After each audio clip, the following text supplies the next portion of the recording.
So about a week ago, Juice WRLD released his second studio album, Death Race for Love, and yeah, it's not that great. Commercially, the album is doing really well, so I guess in that sense, it is a success. But the reception from fans and listeners doesn't seem to be that positive. So this video is going to be explaining why I thought the album wasn't that amazing, so it's just going to be focusing on the parts I didn't like. But if you want to get an idea of what I did like from this album, I'll leave my twins' reaction to it linked in the description below, because, you know, twin minds think the same, we like the same stuff, we dislike the same stuff. This is CDTVProductions. Follow me on Twitter to see me get harassed with different images of rappers on every tweet.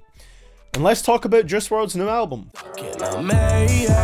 Everything's okay, but it's not really okay. My life's a death race. So yeah, let's start with addressing the obvious thing. 22 tracks? Not necessary. This track list could be cut in half, and I'd still think the project is relatively mediocre, but at least it wouldn't be as draining to sit through. The length does nothing but completely hinder the overall quality of the album even more. Here's my personal track list for the album if it was to be shortened to 11 songs, with the ones I feel to be the most filler-ridden cut off. And yeah, it's significantly more bearable to listen to. This is pretty much the version of the album that I listen to. If he shortened the track list in some way similar to that, it means he would be able to put more focus into a more concentrated group of songs and really flesh out and perfect those sounds and concepts. I'm just saying, if you have 22 kids, it's really hard to show an equal amount of love to each one. I don't know if this was done for the purpose of multiplying the album's streams, if the label pushed Juice to make it this long,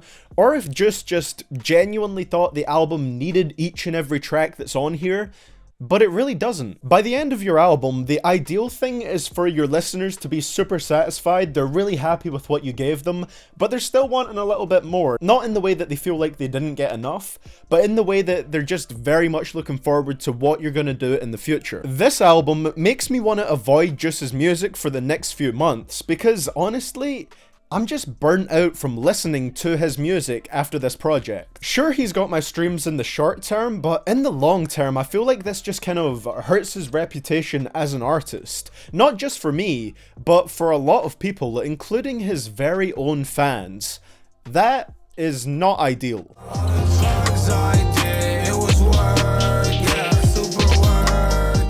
The second big thing I've noticed is that every time Juice WRLD says something to try and defend this project, it just gives us more insight into why the album was kind of weak. The first thing he said was that the whole album was freestyled, later going on to say only 2 or 3 of the tracks were pre-written, and that he feels he should be receiving a lot of credit for it. But here's my problem with that. That insight into the album it makes so much sense. In hindsight, after hearing that, you can tell the album was freestyled, and that's not a compliment. I can almost guarantee that this album would be better if Juice WRLD wrote it. Maybe that way the subjects would be more varied. Maybe that way the songs would sound less like stuff he's made before, just less polished.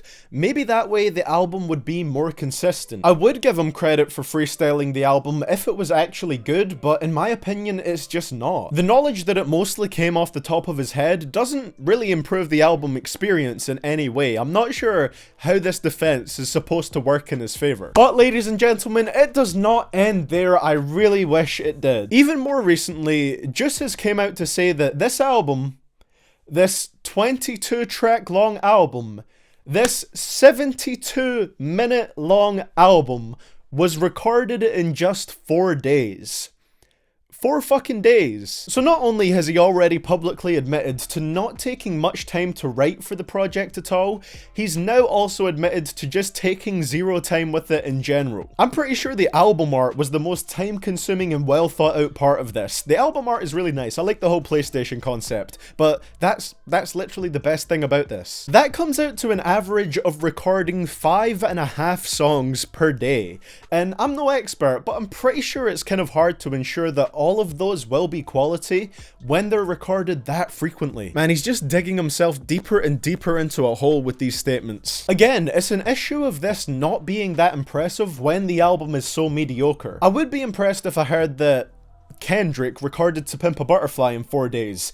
It would be very hard to believe, but it would be very impressive. I'm not impressed when I find out that Death Race for Love was recorded in 4 days.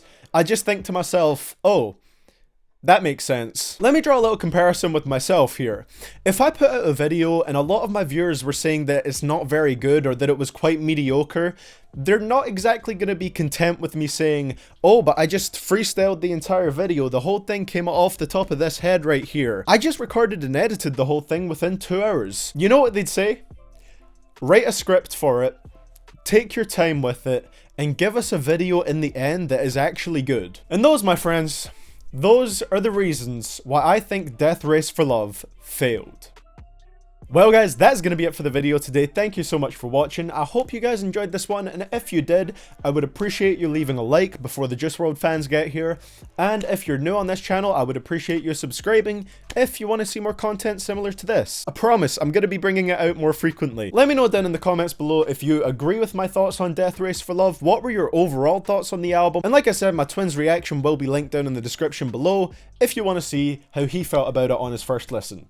So thank you so much for watching, guys. I will hopefully see you all in the next one, and this is CDTV Productions, signing out.